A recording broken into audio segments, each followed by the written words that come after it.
Hello and welcome. Today we're going to dive into something really profound.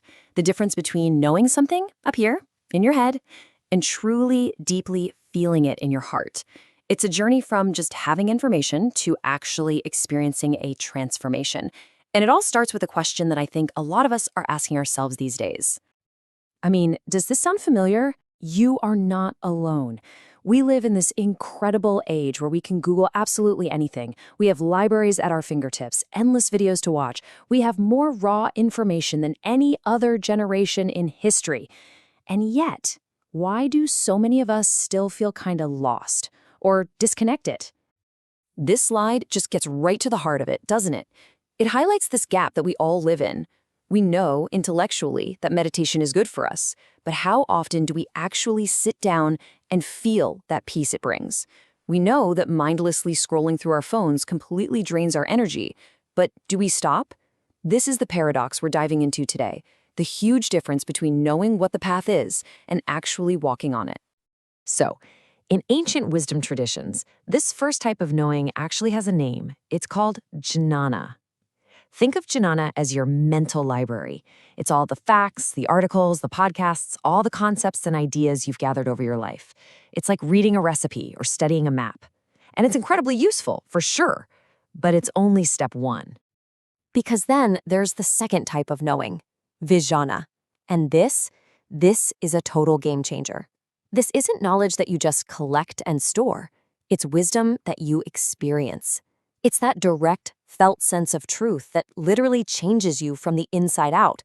It's not just a thought in your head, it's a full-on awakening in your soul. And this is where the real transformation happens. This might just be the most perfect way to understand it. You could read 1,000 books about mangoes. You could become the world's leading expert on their sweetness, their texture, their aroma. That's Jnana. But none of that intellectual knowledge, none of it, can even come close to the moment you actually bite into a perfectly ripe mango and taste it for yourself. That direct experience, that's Vijnana. So, if we put it all together, it looks like this. Information. That's just the starting line. The real journey is the process of realization, of turning that head knowledge into a lived, felt experience. And the destination? Well, that's true transformation, where that wisdom isn't just something you know, it's something you are. Okay, so the big question is, how do we start cultivating this deeper wisdom? How do we actually start tasting the mango in our own lives? Well, it all begins with a shift in perception. It starts when we learn to see the world not just with our eyes, but with our entire being, and recognize the sacred life force that connects absolutely everything. When you start to make this shift, you begin to experience the divine not as some distant idea, but as something incredibly intimate, as the very taste in the water you drink. You feel it as the light in the sun that warms your skin and the gentle light of the moon. You can sense it as the fragrance in the earth after it rains. And you recognize it as the very life force that is breathing you and me and all beings. When you start to truly feel this connection, everything starts to look different. And when we have that quiet moment of realization, that little aha, where we get that the divine isn't just in some special building or far-off heaven, but it's right here in the air we breathe and the ground we walk on, something inside of us just clicks. This is the beginning of your personal journey inward. This inner awakening is often called the seeker's journey. And it's interesting, in traditions like numerology, the number 7 actually embodies this exact energy. It represents that quiet introspection, that search for inner wisdom, that deep spiritual thirst for something more. It's the part of all of us that isn't satisfied with surface-level answers anymore and really craves those quiet, meaningful breakthroughs. So I want to invite you right now to just take a breath and sit with this powerful affirmation. You can say it to yourself, either out loud or in your heart. Feel the weight of these words. This isn't about forcing an answer or trying to figure anything out. It's simply about creating an opening, a declaration to yourself and to the universe that you are ready to move from just knowing to truly knowing. Now, you might be thinking, okay, this all sounds really profound, but what does it actually take? Do I have to be some kind of spiritual master or a perfect saint? The answer is actually the most beautiful and freeing part of this whole journey. The path forward requires something so much simpler than perfection. Many seek me through elaborate rituals.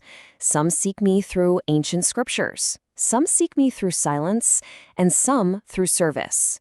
But the one I hold closest, always, is the one who seeks me with sincerity. It is never about perfection, but always about the purity of your intention. Just let that sink in for a moment. This is such a powerful, relieving message. It's not about how many books you've read, or how perfectly you can meditate, or if you do everything right. It's about the simple, honest intention in your heart. Your sincere desire to connect, to grow, to understand. That is the most powerful tool you have. So, holding that beautiful truth in our hearts, that sincerity is the key, let's make this real. Let's build a bridge across that gap between knowing and doing. Here are a couple of really simple, tangible practices you can begin with today to start tasting the mango for yourself. Here are 2 simple tools to start your practice. First, a mantra. A mantra is just a sacred sound that you can repeat to help focus your mind. Chanting Om Namo Bhagavate Vasudevaya is a beautiful one for creating a feeling of surrender and clarity. Second, there's a more modern concept called a switch word. It's like a simple phrase to switch your energy. Using "know divine flow" can really help align your mind with your own inner guidance. Just see which one resonates with you and give it a try. And now I want to turn it over to you. As you stand here at the beginning of this inner journey, I want you to ask yourself, what is the deep truth that my heart is really searching for right now? Is it peace? Is it purpose? Is it a deeper connection? Just be honest with yourself. And please, if you feel comfortable, share that truth you're seeking in the comments below. Your vulnerability and your sincerity could be a huge inspiration for someone else on this path. And as a way to honor your beautiful journeys, we're going to choose one reflection to feature and celebrate in our next explainer. Because your story and your seeking inspires all of us. And finally, if this exploration of knowing yourself truly resonated with you, please take a moment to like this explainer, share your comment below, and subscribe to Heart City. Every single interaction really does help our community of seekers grow and allows us to create more content just like this. Thank you so much for walking this path with us today.